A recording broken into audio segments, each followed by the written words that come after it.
Nel, ano ba yung nilalaman nitong bagong batas na pinirmahan ng Pangulo para sa mga Filipino seafarer? Yes, pangunahing layon ng Magna Carta of Filipino Seafarers na mapalakas ang proteksyon sa mga marinong Pilipino, maibigay ang kinakailangang pagsasanay at benepisyo para sa kanila.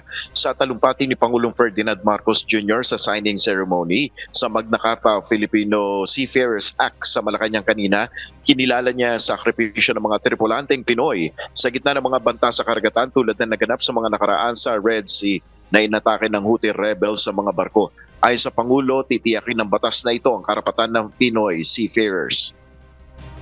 To uphold the fundamental rights of our overseas seafarers, their rights to fair wages, safe working conditions, and skills and competency development, amongst others.